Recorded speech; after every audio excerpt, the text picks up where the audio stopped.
Il-qari huwa mill-ktieb tal-Ġenesi, nistedinkom tisemgħu b'attenzjoni.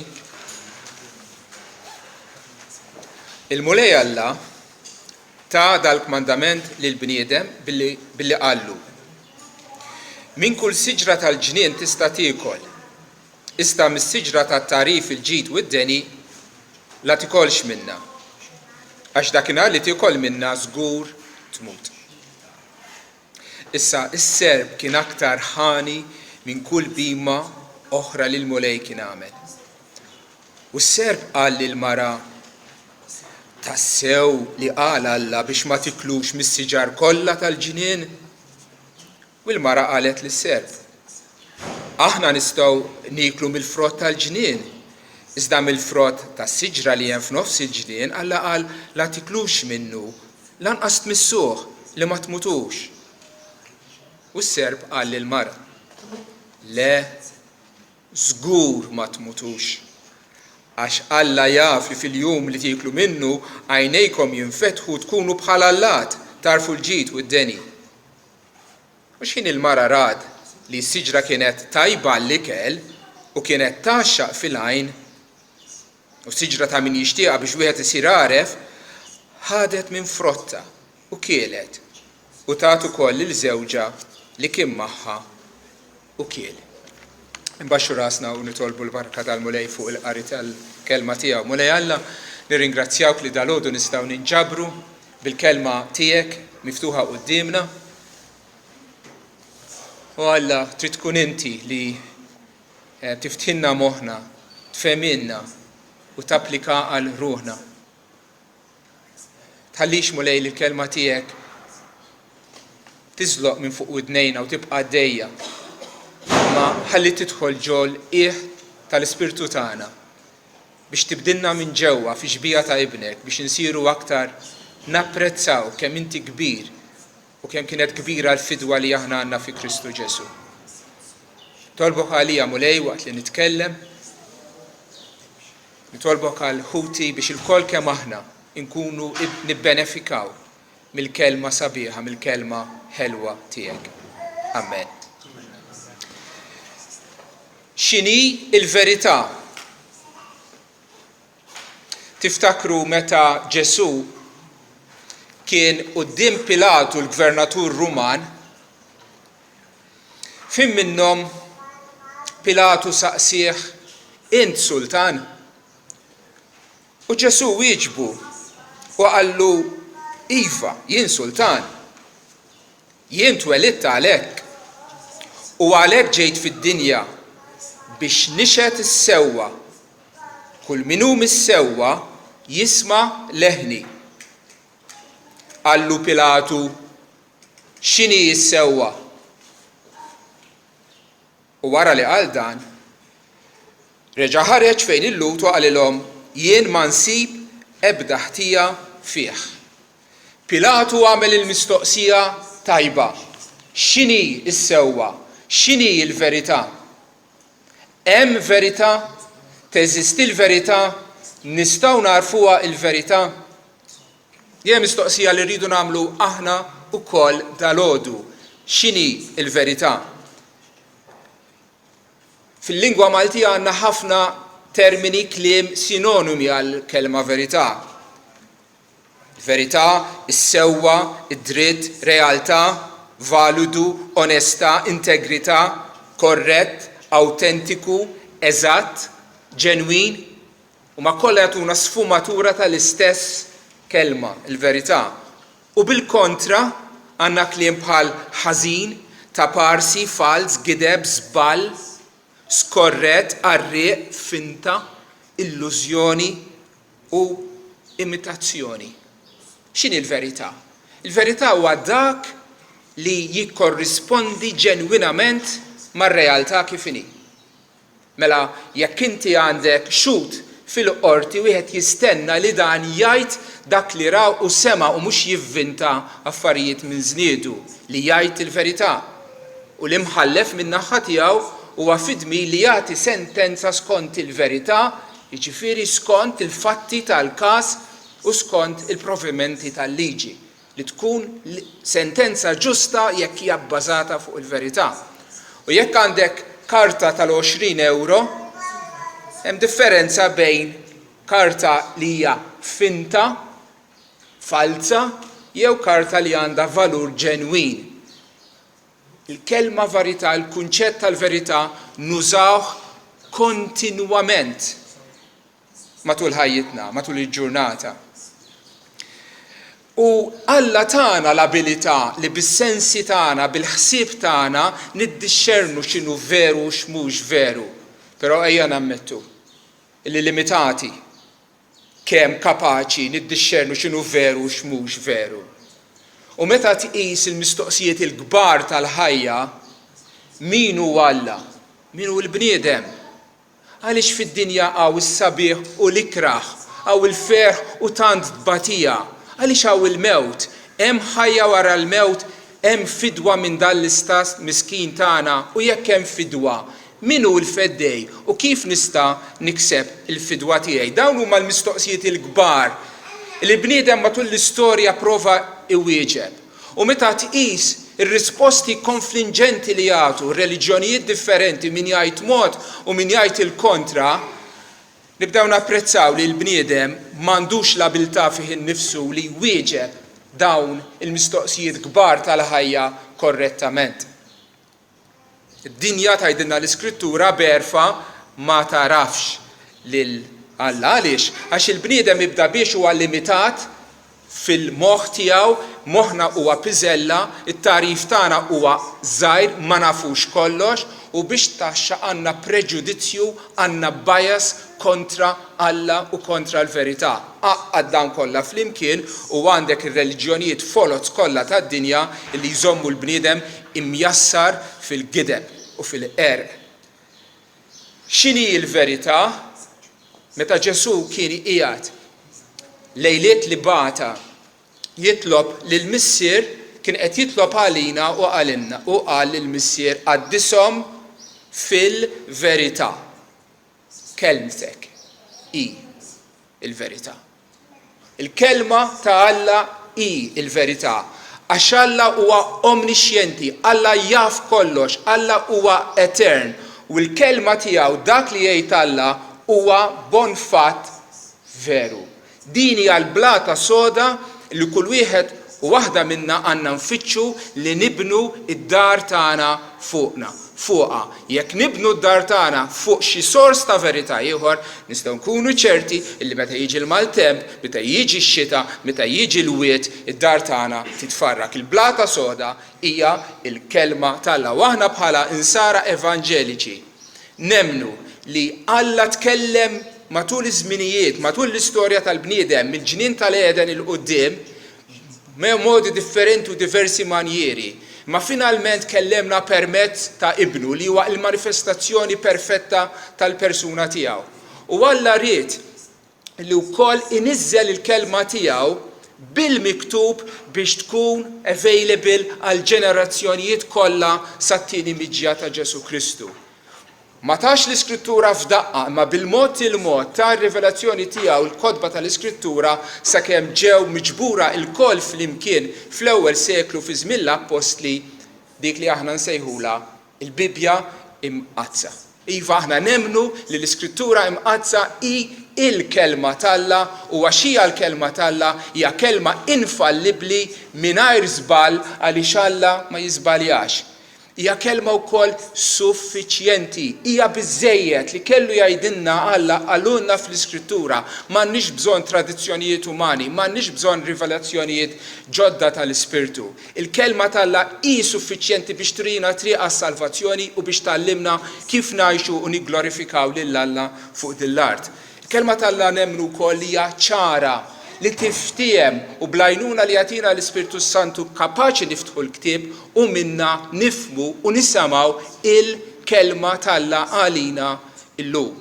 Nemmnu wkoll li fl-Iskrittura tagħti xhieda ta' Ġesu Kristu u fi Kristu għandna kollox. Għandna l-ħajja, għandna s-salvazzjoni, għandna il-wedi kollha, għandna tama tal-ħajja ta' dejjem. Iva għalhekk aħna bħala evanġeliċi l-Iskrittura nożżuha tant għax nemnu u nħadnuha kif tassewi bħala l-kelma tal-Alla.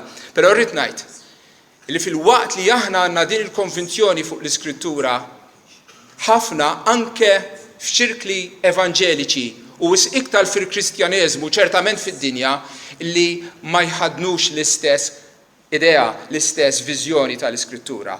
Altru li mhux hekk. Il-Xitan sa mill-bidunet attakka il-kelma ta' Alla u ħafna llum jgħidulek l-Iskrittura ktieb antik, ktieb ta' storja mimli żbali kollu mitoloġija. Dak ħatemmen, b'dak ħatimxi. Iva, ħafna li m'għandhom l-ebda rispett lejn il-kelma tal-Alla. Oħrajn li bħalhom jgħidu iva l-kelma tal-Alla, ma fil-fatt meta tara mhux vera jirrispettaw għall-kelma tal-Alla. Iva, ix-Xitan mill-bidunet sfida il-veraċità tal-kelma tal-Alla. Attakka l-kelma tal-Alla u l-istorja kif rajna fil-bidu.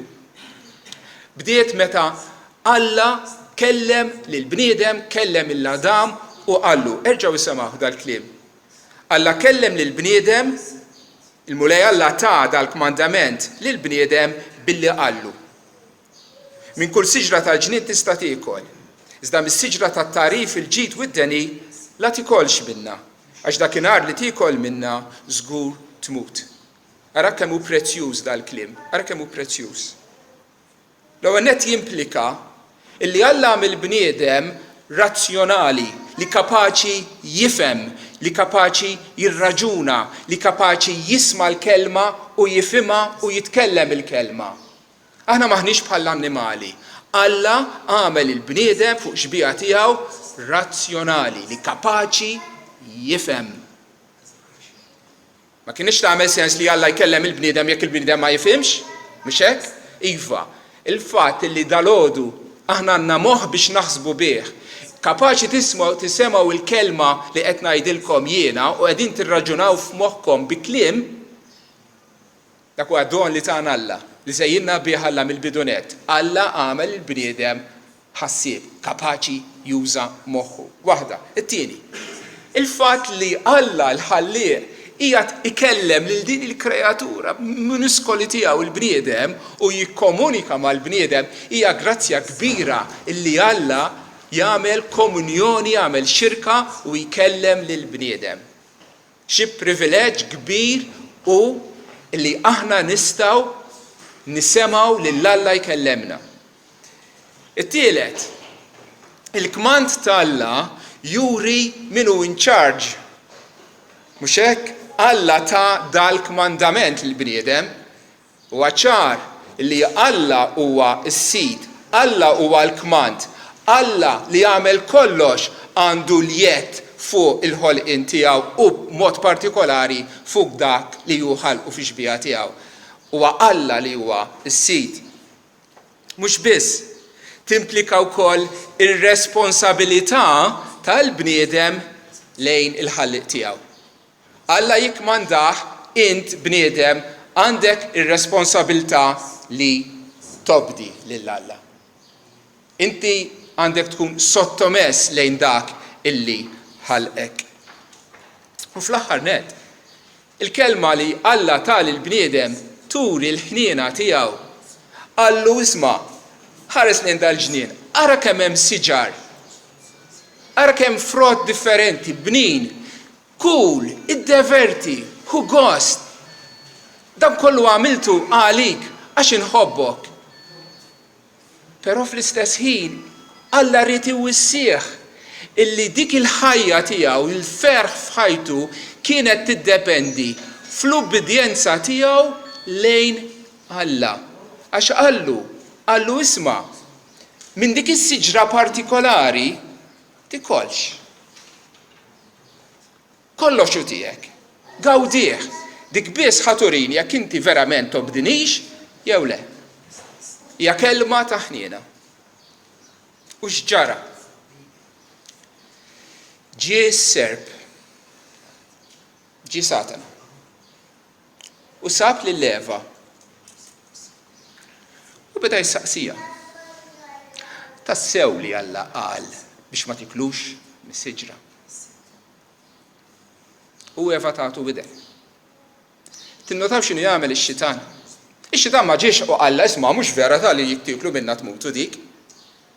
Imma milla mistoqsija, zera ġo fija ġo moħħa iż-żerrija tad-dubju. Aħsibha ftit qalilha. U ejja, jekk tiekom minn dik il-frotta tmut. U Eva tagħtu widen.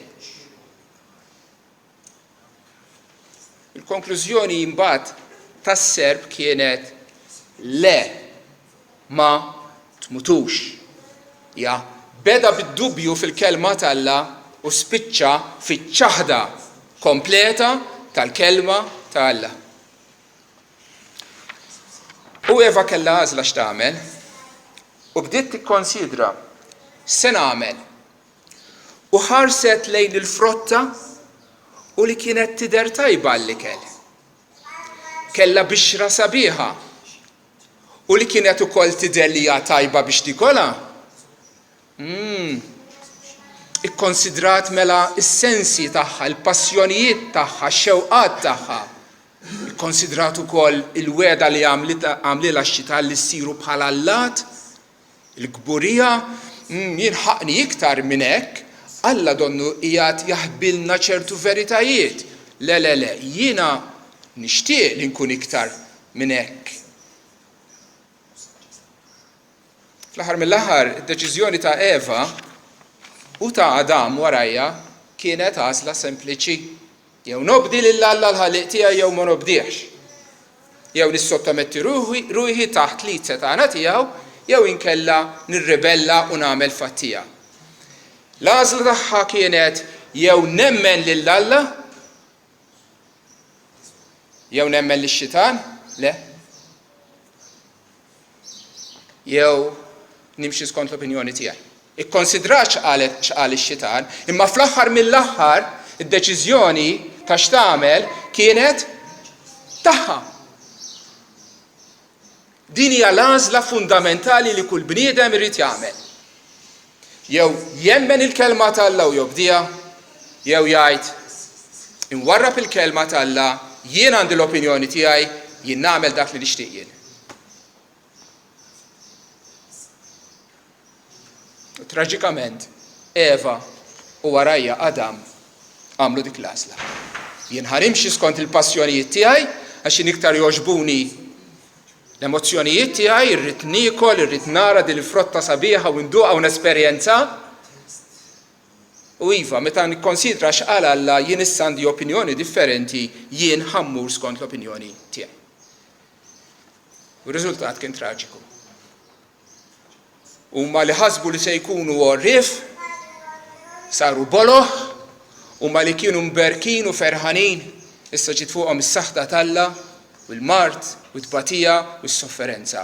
Huma li kienu qegħdin igawdu l-ħajja, issa mietu spiritwalment għax infirdu minn Alla, u eventwalment ukoll mietu fiżikament u ġisimhom reġa' lura lejn it-trapp minn fejn kien magħmul. Kemm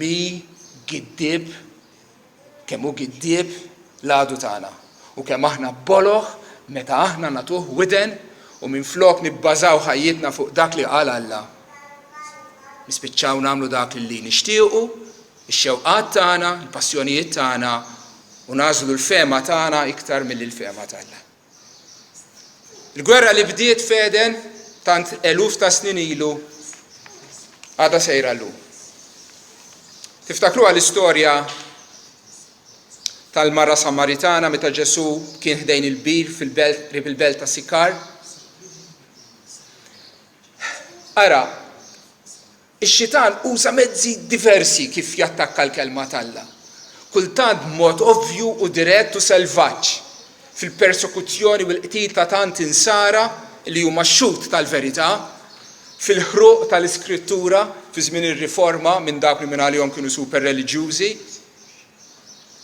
bir-reliġjonijiet folot mad-dinja, imma għażilt żewġ aspetti tal-attakk feroċi ta' Satana f'pajjiżna fid-dinja tal-lum.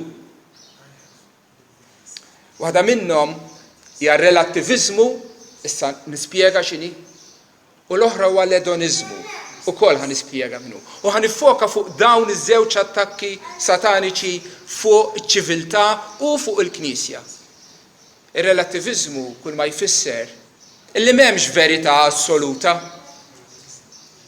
Int għandek il-verità, int taħsibha hekk, Int taħsibha mod ieħor u int taħsibha mod ieħor. U kollha kemm aħna għandna raġun. Kollha kemm aħna għandna il-verità tagħna. Il-verità hi dak li naħseb jien. Iddoq f'udnejkom din l-idea li kulħadd għandu dritt tgħidu li inti għal l-opinjoni tiegħu. Hija sakrosanta li kulħadd għandu dritt għall-opinjoni tiegħu. U meta Ġesu kien qiegħed f'konverzazzjoni ma' din il-mara. U Ġesu messa fil-laħam il-ħaj meta Alla murajt il-żewġek jiġi u għallu m'għandix żewġi Alla sewwa għax dak li qiegħda miegħu mhux żewġek.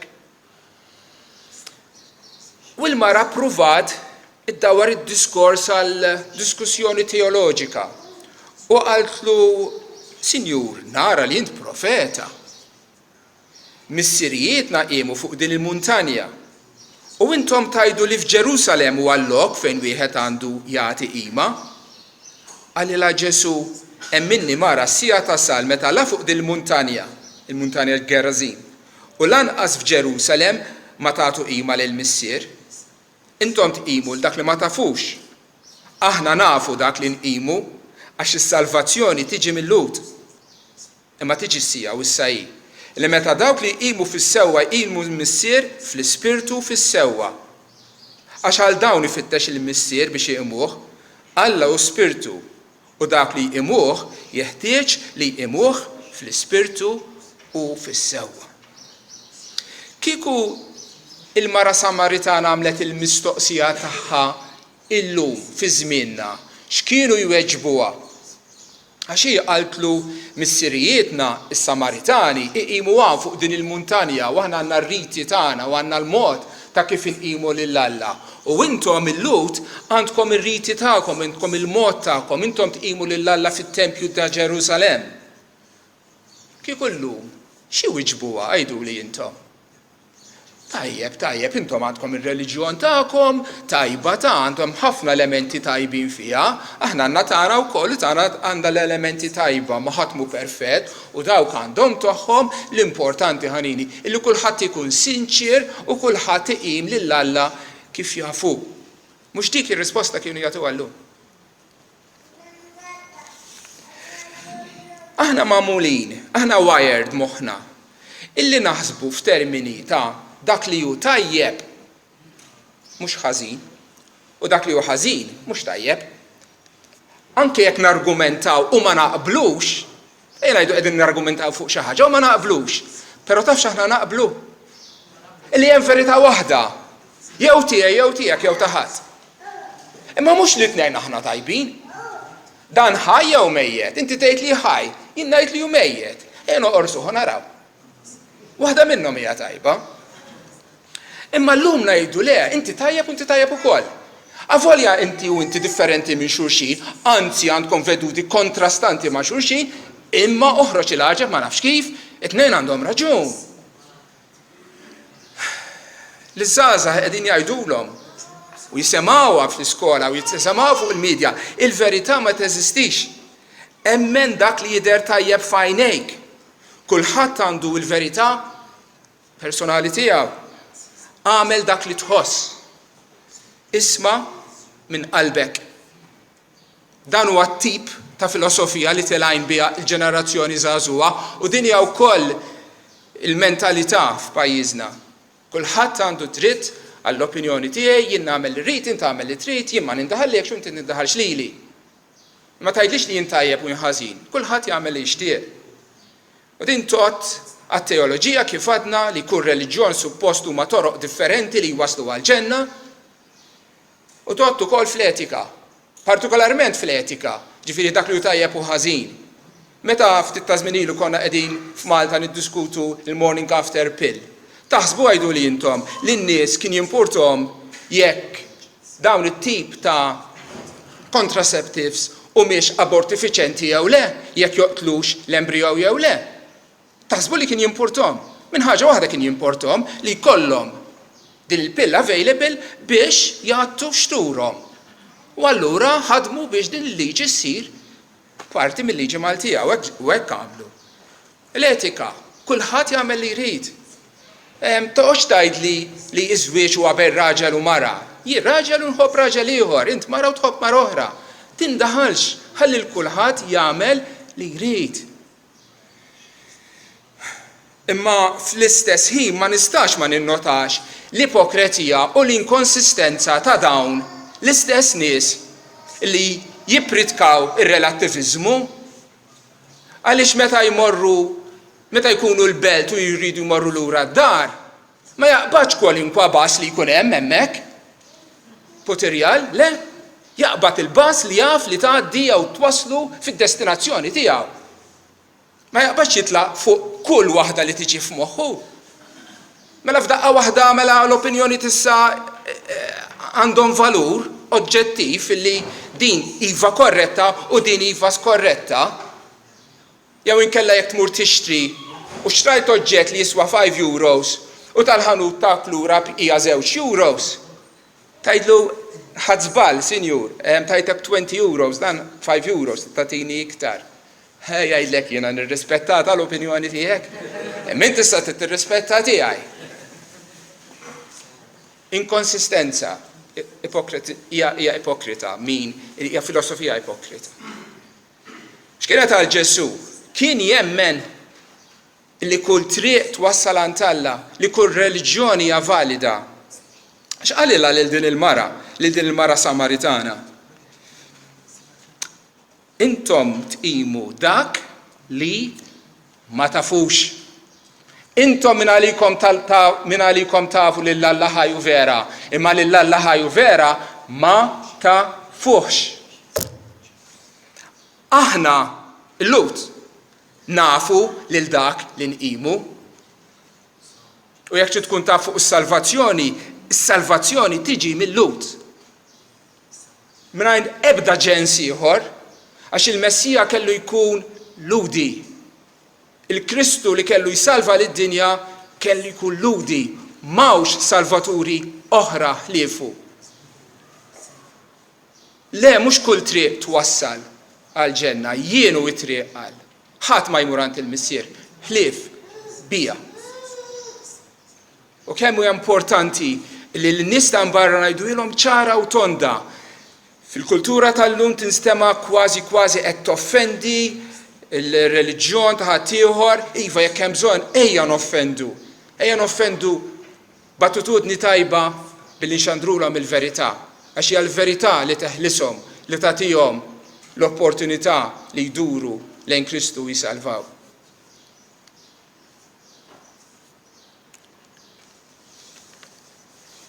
Aħna m'għandna l-ebda dritt noħolqu l-verità.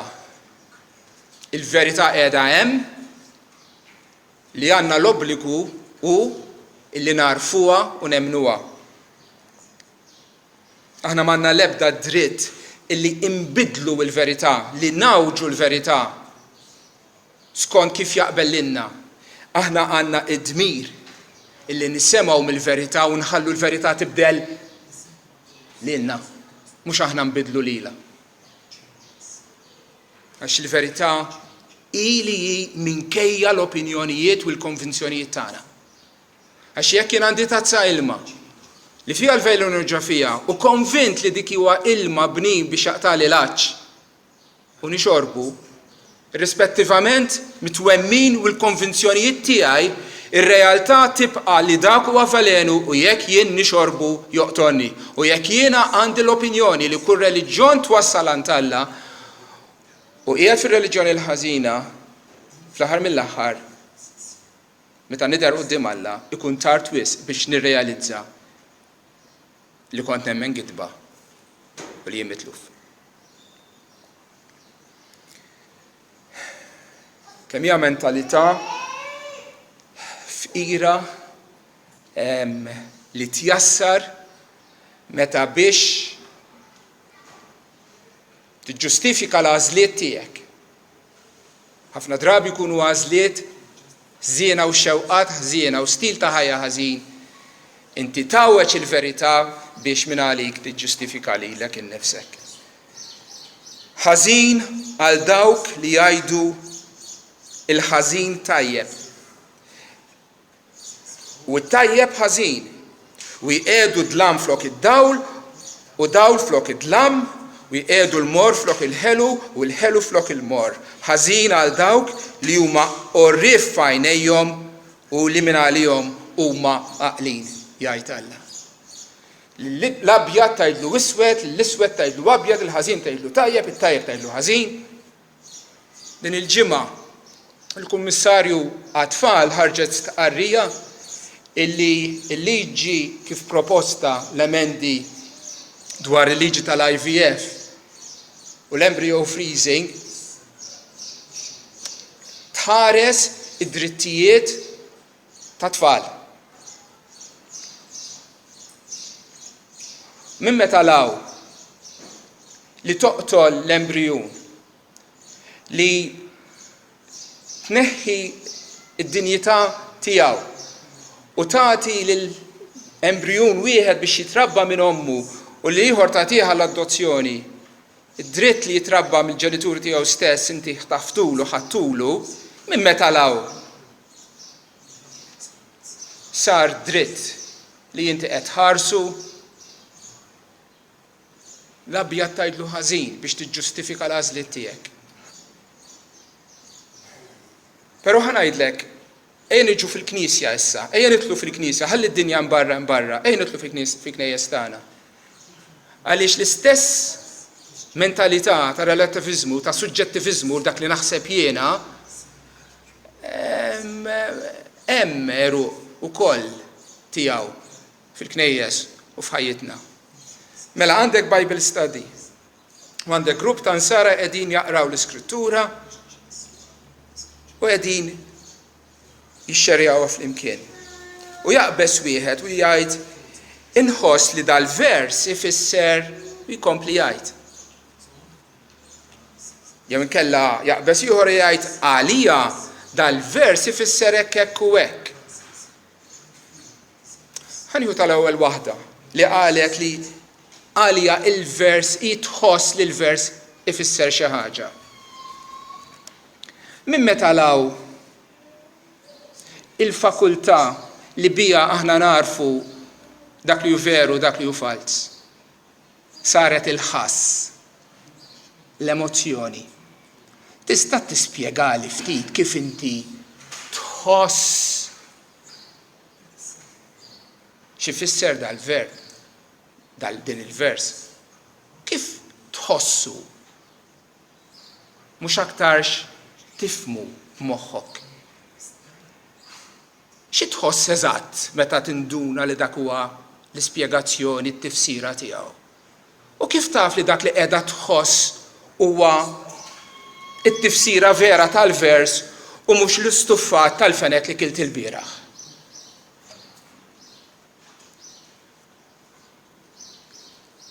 Ħbieb, il-fakultà li tagħna Alla biex narfu l-verità u moħħna mhux l-emozzjoni. U l-dak li jgħidlek għax għalija dal-vers ifisser hekk u hekk. U jien ngħidlek neħħi l-għalija. Neħħi lilek minn nofs. Jien rrid inkun naf mhux x'ifisser għalik, imma x'ifisser. Full stop. Għax dak il-vers għandu tifsira partikolari. Dak huwa l-ħsieb t'Alla u xogħolna hu li nifhmu x'rid jgħidilna Alla, mhux x'taħseb int għalik u x'naħseb jien għalija. Il-verità hi oġġettiva, il-verità mhux suġġettiva, mhux xi ħaġa li hija tiegħi, imma xi ħaġa li qed hemm barra u xogħolna hu li niskopru x'inhi.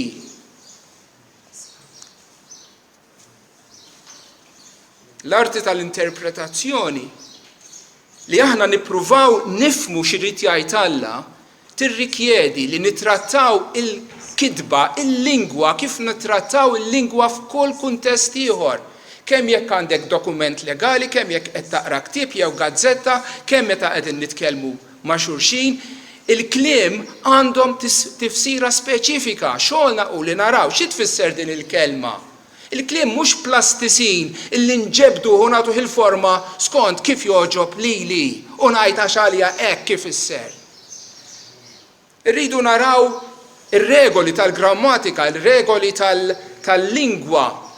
Dan huwa kliem figurattiv jew kliem litteru. Den qed juża figura tad-diskors hawnhekk jew le.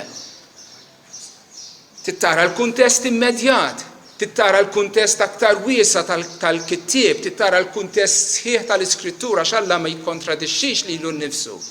Tgħid li jibsa, mle min qallek li ħafifa.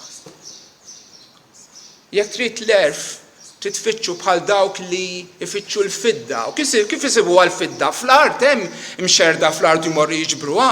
Le, jinżlu ġol minjieri, jibatu, jpoġġu ħajjithom fil-periklu biex jakkwistaw dak li verament jixtiequ. Aħna l-istess jekk irridu nifhmu l-kelma t'Alla, irridu nfandu fiha, irridu naħdmu, irridu nistinkaw biex inkunu approvati f'dak li qegħdin nagħmlu. U nisiltu mill-iskrittura il-verità li imbagħad tibdlilna ħajjitna. Ħanieqaf fuq ir-relattivizmu u malajr immur għal mod ieħor kif Satana jattakka l-verità tal-kelma t'Alla. L-edoniżmu. Tgħidli dan x'inhu? Bażikament li tpoġġi l-pjaċir qabel il-verità. Li tpoġġi l-pjaċir, ix-xewqat tiegħek qabel il-verità. L-Apostlu Pawlu jikteb lil Timotju sieħbu qallu nordnalek solennament. Ipprietka il-kelma, sus fi żmienu u barra minn żmienu, ikkonvinċi, ċanfar, inkoraġġixxi, paċenzja kbira u tagħlim. Għax għad jiġu żmien meta d-dottrina korretta mhumiex se jissapportuha, iżda b'widnejhom jikluhom jakkumulaw għalihom infushom għalliema biex jissodisfaw il-passjonijiet tagħhom stess. Idawru widnejhom lem mill-verità u jkunu divjati lejn il-ħrejjef. Timotju xandar il-kelma, kompli ipprietka il-kelma ta' Alla. Għaliex? Għax jiġi żmien u wissaw. Meta n-nies ma jimportomx mill-kelma ta' Alla, ma jridux, ma toġobhomx. Allura x'jagħmlu? Jakkumulaw għalihom għalliema illi jipritkawlhom dak li jixtiequ jisimgħu huma stess biex jissodisfaw il-passjonijiet tagħhom. Għalhekk il-profeti folos huma tant popolari. Għalhekk fl-Amerika għandek il-mega churches bil-eluf ta' membri. Għalfejn, għax qegħdin ixandrulhom dak li widnejhom jixtiequ jisimgħu. U x'jixtiequ jisimgħu? Mhux li jkunu sinjuri li permezz ta' Alla inti ħassir sinjur. U li ħadd żgur garanzija li ħajkollok saħħa fiżika perfetta f'din id-dinja. U mhux li jkollok prosperità, mhux li jkollok il-ġid tad-dinja biex imbagħad bil-flus tagħmel dak kollu li tixtieq u tissodisfa l-pjaċiri kollha tiegħek. Għaliex huma popolari? Għaliex qegħdin jagħtuhom dak li jixtiequ. F'pajjiżna, x'iridu l-Maltin? Jimpurtom il-verità jew jimpurtom aktar kif se jissodisfaw il-pjaċiri tagħhom u jiddevertu u jgawdu. Mhux dak li jimpurtom. Però jridu noqgħdu attenti li dan l-edoniżmu ma nħalluhx jidħol mill-bibien tal-knejjes tagħna. Għax għandu ħabta jidħol. Għalfejn tmur il-Knisja inti? Tgħid li jiena mmur il-Knisja għax nieħu gost nagħti qima lil Alla. Propjament għalfejn tmur il-Knisja? Biex tieħu gost? Għax ma tmurx it-teatru. Hemmhekk tieħu gost ukoll.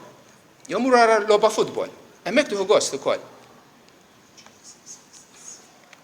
Għax inti jekk ħadmur il-Knisja bl-idea primarja biex tieħu gost, se tagħmel meta il-prietka ma tkunx iddoqqa l-widnejk u Alla bħal sejf jinfdek f'qalbek biex jurik id-dnub tiegħek u jeżżek mill-qiegħ ruħek.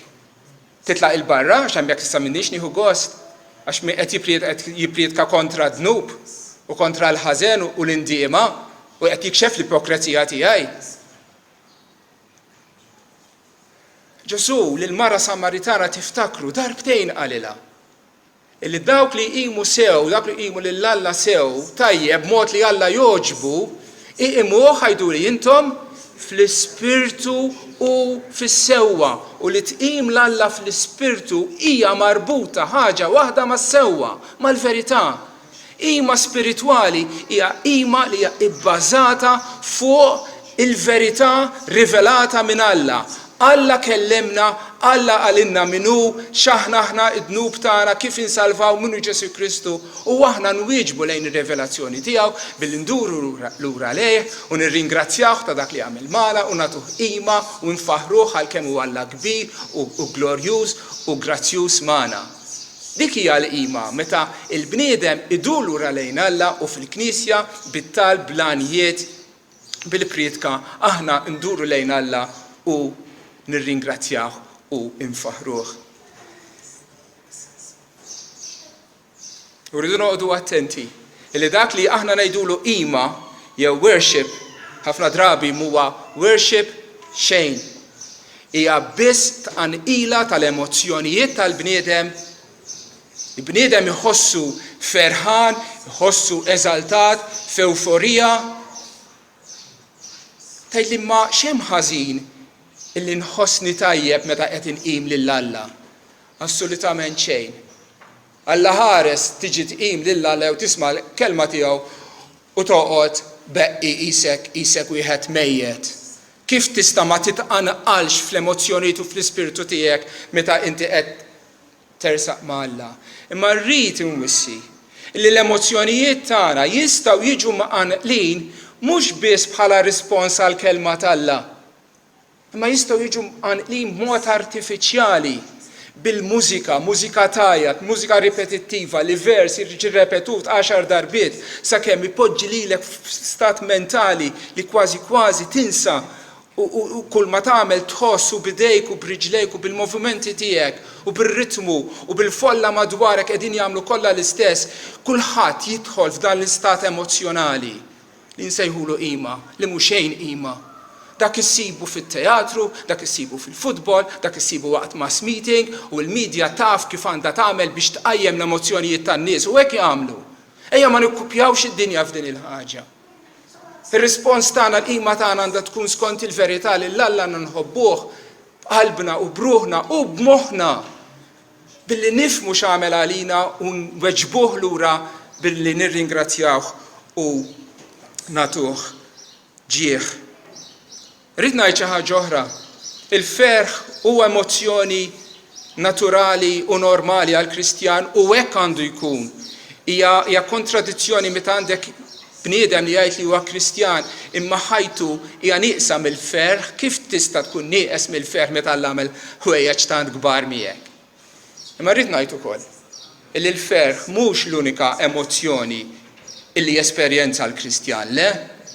U fil-qima tagħna mhux biss il-ferħ nesprimu, imma kultant id-dwejjaq tagħna, il-biki tagħna, l-uġieħ tagħna.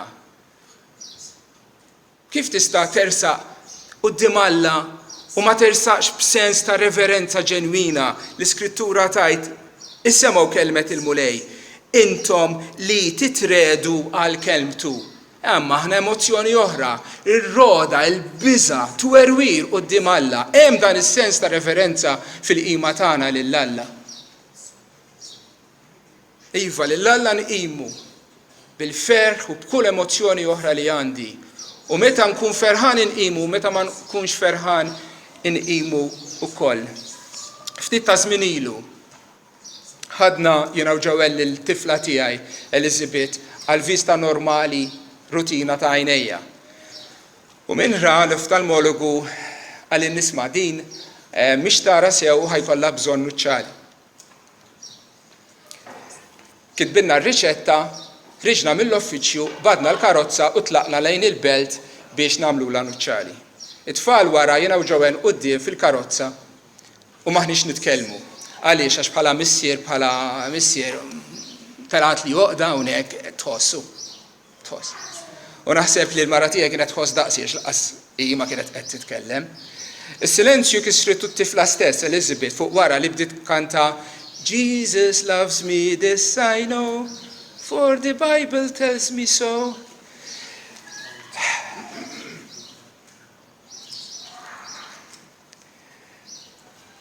Kif nista' nkanta hekk? Jesus loves me f'mument bħal dan, qiebes għalija bħala ġenitur. For the Bible tells me so, hija raġuni.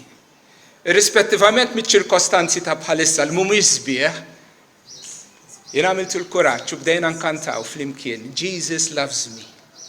This I know, mhux because I'm feeling so happy. I wasn't feeling happy. But because the Bible tells me so. Alla jgħidli li jħobbni u għax jgħidli li jħobbni jiena nemmnu anke f'ċirkostanza bħal dan u nagħtih qima u nfaħru. Bħal Ġob, meta x-xitan bil-permezz tal-Alla ħadlu l-ħajja ta' tfal tiegħu, eridlu kull ma kellu, anke l-mara tiegħu ma fehmitux, imma Ġob irrisponda b'dan il-mod. Ġob ċarrat il-mantar tiegħu u qarwes rasu. Simboli ta' xiex, ta' ferħ ġenwin, jew ta' miżerja u tbatija u dwejja. Kif kien Ġob dak il-ħin ferħan? Ferħan itir, jew mdejja. U ta' qima. Ta' qima. Worship ma jfissirx li nħossni eċċitat eżaltat. Worship tista' tagħmlu anke meta qalbek hija mtaqlab tant u ġieħ. Eri ħriġt minn ġuf ommi u eri nerġa' mmur hemm il-mulej ta' il-mulej ħa. Imbierek ikun isem il-mulej.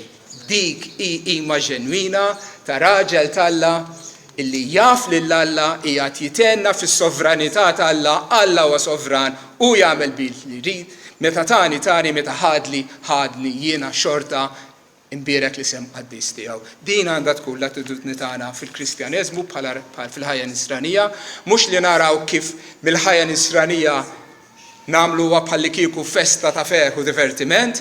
Il-ħajja Kristjana għandha l-ferħ, għandha dwejjaq ta' għandha mix ta' emozzjonijiet l-importanti huwa dan li nersqu lejn Alla, nifhmu x'qalinna u nirringrazzjaw u nagħtuh ġieħ għal dak li għamel magħna. Ħa nikkonkludi hawn. Il-verità hi l-linja diviżorja bejn il-ħajja u l-mewt, bejn il-barka u s-saħta, bejn il-ġenna u l-infern. Aħna l-insara dorna lejn Alla mill-idoli biex naqdu lill-Alla ħaj u veru. Kristu qal fuq innifsu jienu l-verità. U aħna fih fdajna wara li smajna il-kelma tas-sewwa, l-Evanġelju tas-salvazzjoni tagħna. Aħna konna mogħtija l-ispirtu tal-verità, aħna imqazzin bil-verità.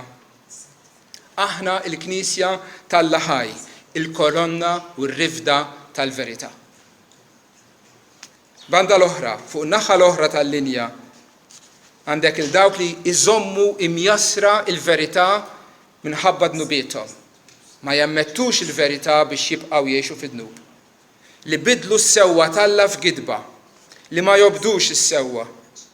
Huma fidejn fiħdan ix-xitan, il-giddieb u missier il-gideb.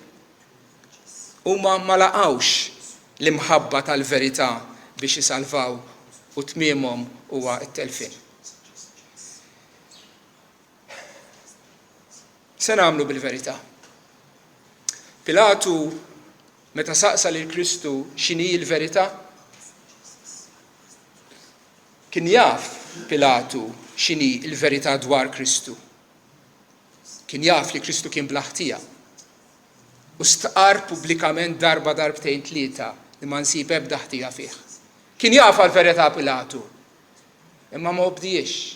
Xorta waħda tawulhom għax beżżieħ għax ħaseb għal xawwatu il-gvernatur tawulhom biex ikun maqtul. X'inhi l-verità saqsa lil Ġesu? U Ġesu ġie biex jagħti xhieda l-verità. Kieku qatem Kristu kien jispjegalu x'inhi l-verità.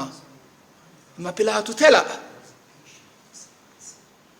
Meta Pilatu saqsa l-Ġesu x'inhi l-verità, il-verità kienet qudiemu. Seta' jmissa bideh. Kristu hu l-verità. Imma Pilatu ta' daru lil Kristu u telaq lem u niżel is-saparju fuq Pilatu u waqt dalma fuq ħajtu. U tant nies sfortunatament jiġu wiċċ imwiċċ mal-verità u jagħmlu l-istess. U aħna se nagħmlu? Nistaqsu x'inhi l-verità u tweġiba nagħtfuha. Kelmtek hi l-verità. L-Iskrittura hi l-verità. Se nagħmlu se nażlu lila jew nażlu l-opinjoni tagħna fuq l-Iskrittura. Se nagħmlu ħanfittxu l-passjonijiet tagħna jew nħallu l-Iskrittura tgħallimna u tibdilna u tmexxina hi. L-Iskrittura li hija l-kelma infallibbli, il-kelma sħiħa, il-kelma ċara ta' Alla għalina. Ejjew nħadnuha. U meta nħadnuha, nifhmuha, nobduha, nemnuha, imbagħad lill-Kristu nkunu nistgħu ngħidulu kelmtek musbieħa riġlejja dawl għall-mogħdija tiegħi. Amen.